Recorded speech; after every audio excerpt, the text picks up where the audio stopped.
Coming up, state officials are trying to make sure the coronavirus will not impact voting in the Commonwealth later this year, what precautions they are taking. And here at the Challenger Learning Center in Hazard, from coal camp to space camp, students learn how mining techniques can be useful in the future, plus a visit from a former governor. I'll have those details coming up next. Gloomy skies continue tomorrow with more showers and storms Thursday. I'll have those details right now at 5:30. Dedicated to Southern and Eastern Kentucky, this is WYMT Mountain News at 5:30.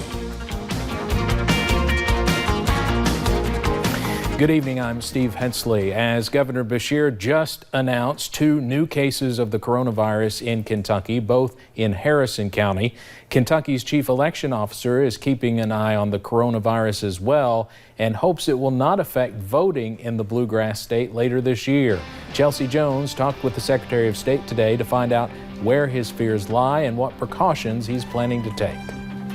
With the Kentucky primary 2 months away, the Secretary of State office is getting busier by the day. We are talking on a daily basis with county clerks. Though a big concern is COVID-19 and how it will affect voting. We're going to see if the impact of this has decreased our recruiting of poll workers.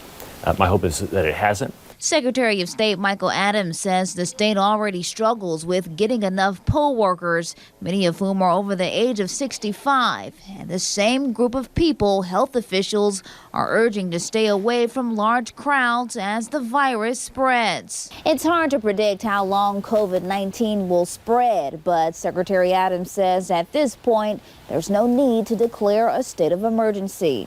State law provides for me and the governor to jointly declare a delay of an election in a case of emergency. I'm not prepared to do that. I don't believe the governor is either. But if we do so, we have to do so together. In the meantime, he says his office is reviewing how other states with past primaries have handled the situation. The biggest thing that we're getting from our counterparts in other states is just wipe down the election equipment. He's hoping the virus will have slowed down by May, but says he's confident the primary will run smoothly. This virus has been around for a while. We've had voting in other states, and people are still showing up. They're courageous. They want to play their role in our system. I think we'll see that in Kentucky as well. At the Capitol, Chelsea Jones, WKYT. Michael Adams says the Secretary of State's office will continue to monitor the virus and follow the recommendations of state and federal officials.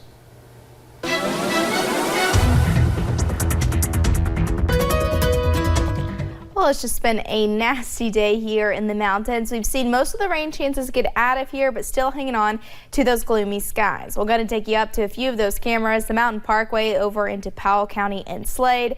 Really just in with those gloomy conditions. Roads still look a little bit wet out there, so take it easy. Looking over into Whitesburg, roads look like they're starting to dry out, 55 degrees. So a little cool out there, but not too bad. Check out that dew point of 54, though. It's usually in like those lower 30s, but we're going to start to see that dew point get up as we head really into the next couple of weeks, getting into spring and summer. So it'll be something we'll have to keep a pretty close eye on as we head into the next really month or so. But looking at pinpoint Doppler, you're seeing kind of those showers really starting to move out of here, moving through parts of Pike County, kind of some heavier bands there, but that will really start to move out as we head into tonight. I think we'll stay mostly dry tonight with those gloomy skies. Temperatures drop into about those low to mid 40s, and we'll continue gloomy skies tomorrow, but more rains on the way Thursday. I'll have more details on that coming up in a little bit. All right. Thank you, Paige. From coal camp to space camp, 4th graders from Corbin Independent visited the Challenger Learning Center in Hazard today for the new Mars Invasion Museum. Also visiting, former Governor Paul Patton. WYMT's Lacey Roberts was there. Picture it. The year is 2030, and we have a colony on Mars. That is what NASA intends to do between the years 2030 and 2040. 4th graders are going to be the perfect age to be those astronauts. But until then, 4th graders from Corbin Independent are pretending to prepare for that long journey. Different stations, such as virtual reality. And the students can actually feel like they're on Mars. Some believe there are minerals on Mars that could benefit Earth. A lot of the techniques that the coal miners used are going to be used to mine the water that's on Mars.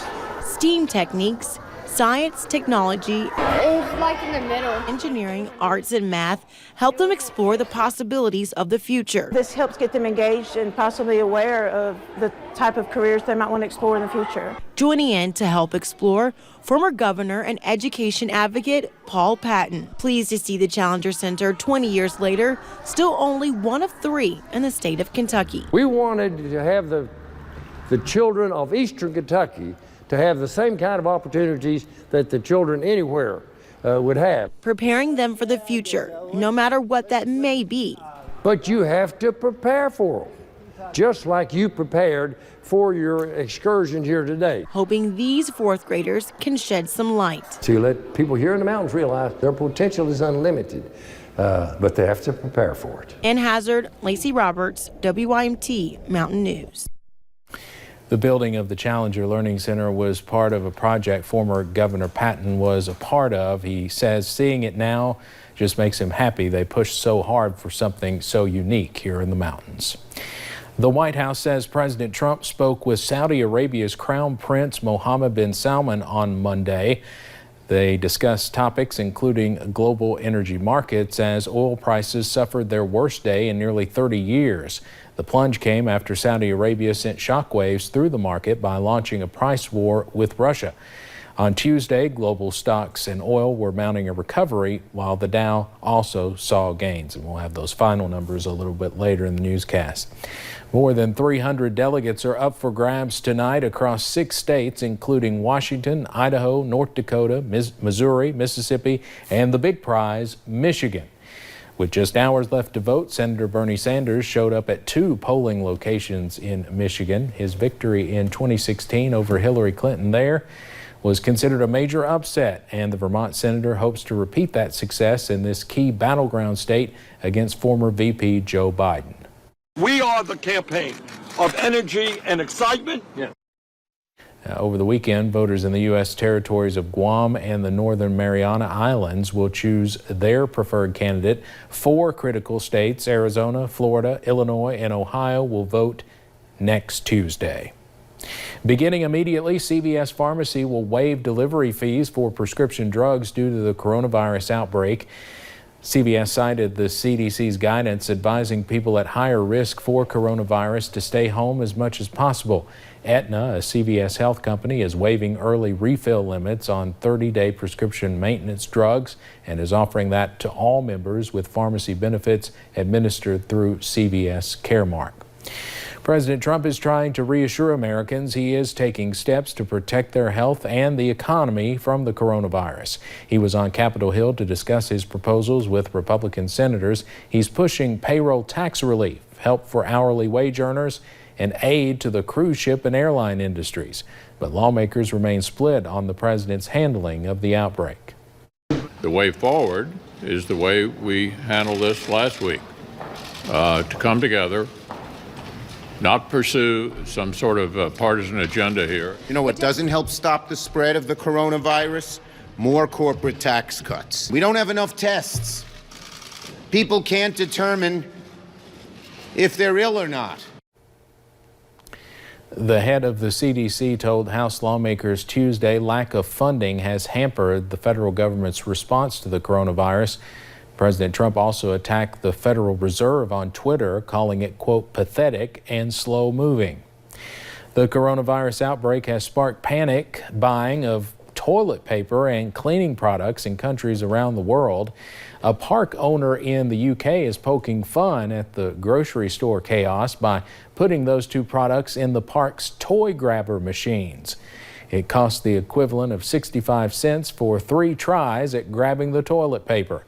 For the hand sanitizer, the cost is equivalent of $1.30. We all use GPS in our car, but what about the hospital? Coming up, I'm Marianne Fletcher, and I'll show you what Pikeville Medical Center is doing to make your visit easier.